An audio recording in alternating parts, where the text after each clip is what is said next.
नमस्कार दोस्तों, स्वागत है आपका फिर से नई वीडियो में। आज हम बात करेंगे इसमें डेंगू बुखार के बारे में, क्योंकि जो डेंगू बुखार होता है उसमें लॉन्ग टर्म में हमें क्या क्या डैमेज होते हैं, उनकी वजह से हमारे शरीर में क्या क्या प्रॉब्लम्स होती है। क्योंकि डेंगू बुखार क्या है, इसलिए एक आम बुखार की तरह बिल्कुल भी नहीं है, जो कि नॉर्मली दूसरे बुखार की तरह आसानी से सही हो जाता है। इसके कुछ साइड इफेक्ट्स होते हैं जो कि लंबे समय तक हम लोगों को काफ़ी ज़्यादा परेशान कर सकते हैं। इसलिए हमें इसके जो लॉन्ग टर्म साइड इफेक्ट्स जो होते हैं उनके बारे में भी जानकारी होना जरूरी है। और इस वीडियो में आज को उनके बारे में संपूर्ण जानकारी आपको मैं दूंगा, तो प्लीज वीडियो पर बिल्कुल बने रहें, बिल्कुल भी स्किप ना करें, अंत तक जरूर देखें, वीडियो को पूरा देखें, तभी आपको पूरा जानकारी मिलेगी कि डेंगू बुखार अगर हो जाता है हमें, तो उसके बाद भी हमें क्या क्या परेशानी होने की संभावना रहती है। तो विस्तार से इसी के बारे में हम बात करेंगे। तो बेसिकली क्या है कि मैं आपको बताऊं, डेंगू आजकल इतना ज़्यादा आम हो गया है क्योंकि हर साल डेंगू अपने रूप में आता रहता है, डेंगू बुखार लोगों में होता रहता है। तो इतना ज़्यादा आम हो गया है कि लोग सोचने लगते हैं कि इसको बिल्कुल सीरियसली ही नहीं ले रहे हैं। तो जब सीरियसली नहीं लेते हैं तो लोगों में कुछ ज़्यादा परेशानी होती है, जबकि ऐसा नहीं है। डेंगू को हमें सीरियसली लेने की ज़रूरत है, क्योंकि इससे काफ़ी लॉन्ग टर्म जो साइड इफ़ेक्ट्स होते हैं वो हमारी बॉडी में बन जाते हैं। तो इसलिए हमको ये नहीं सोचना चाहिए कि डेंगू एक साधारण बुखार है, जबकि ये इसको एक गंभीर रूप से हमको लेना चाहिए।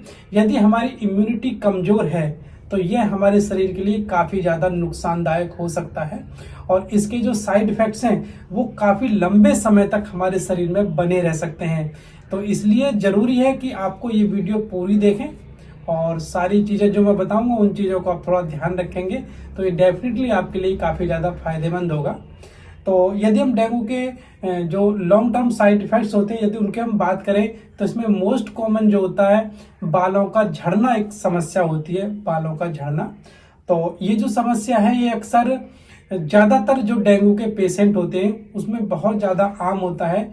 बालों का अनियंत्रण हो जाना, बालों पर अनियंत्रित रूप से आपके झड़ना।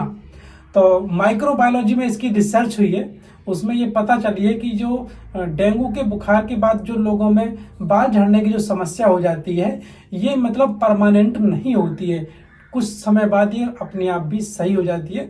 तो इसलिए इसमें ज़्यादा परेशान होने की भी ज़रूरत नहीं है, लेकिन इस चीज़ को आपको जानकारी होनी चाहिए कि यदि आपको डेंगू बुखार हुआ है तो उसके साइड इफ़ेक्ट के रूप में आपको बाल झड़ने की जो समस्या है वो काफ़ी ज़्यादा हो सकती है। खासकर यदि आपकी इम्यूनिटी अगर कमज़ोर है तो यह आपको काफ़ी ज़्यादा नुकसान कर सकता है, क्योंकि आपकी जो बाल झड़ने की जो समस्या है ये प्रोमिनेंट हो सकती है। और डेंगू के लॉन्ग साइड इफ़ेक्ट्स की जो समस्या में एक नेक्स्ट समस्या जो आती है वो आती है आपकी जॉइंट पेन की समस्या, मसल्स की पेन की समस्या।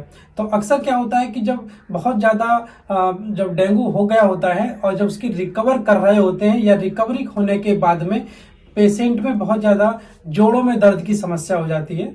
और जब ज़्यादातर उन लोगों में देखा जाता है जिनका डेंगू गंभीर स्थिति में पहुंच जाता है, तो ऐसे रोगियों में एक पॉलीआर्थ्रेल्जिया, मतलब जो छोटे छोटे जॉइंट हैं, मतलब सारे जॉइंट हैं, एक जॉइंट से अधिक जॉइंट्स में जॉइंट में दर्द की समस्या हो जाती है। और मायल्जिया होता है, मसल्स पेन, मसल्स में ऐंठन होना। तो ये भी ऐसे पेशेंट में बहुत ज़्यादा होने लगती है जिनका डेंगू बहुत गंभीर रूप से हो गया है। और यदि हम बात करें तो कुछ रोगियों में एक बीमारी होती है क्रोनिक फटीग सिंड्रोम।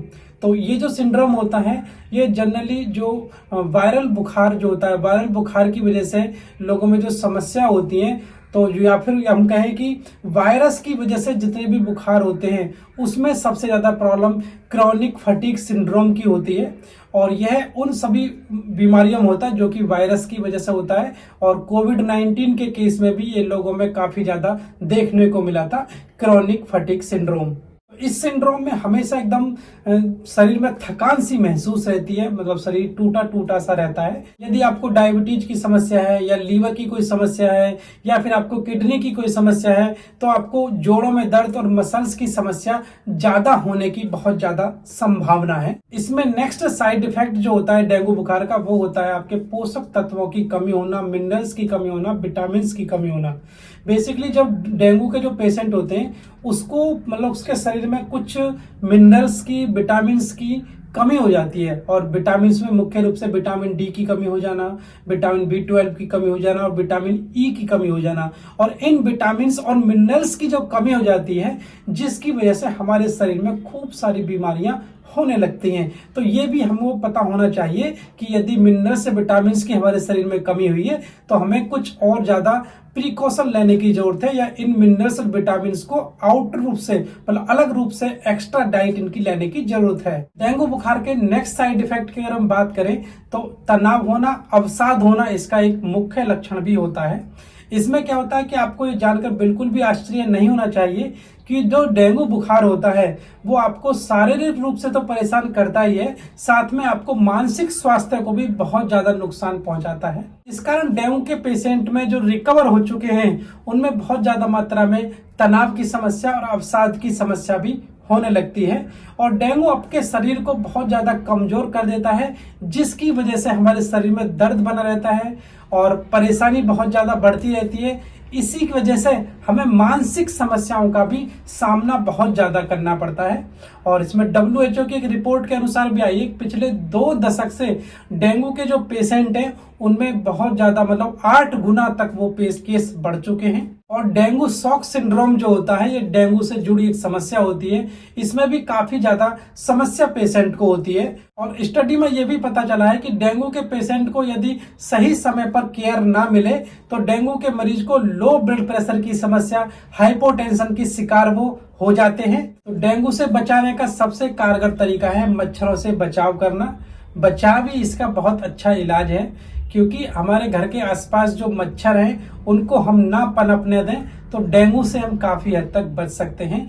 तो फिलहाल इस वीडियो में सिर्फ इतना ही। इसमें मैंने आपको बताया कि किस तरह से डेंगू के लॉन्ग टर्म साइड इफेक्ट्स हमारे बीच में बने रहते हैं बीमारी के रिकवर होने के बाद भी। तो आशा करता हूँ वीडियो आपको अच्छी लगी होगी।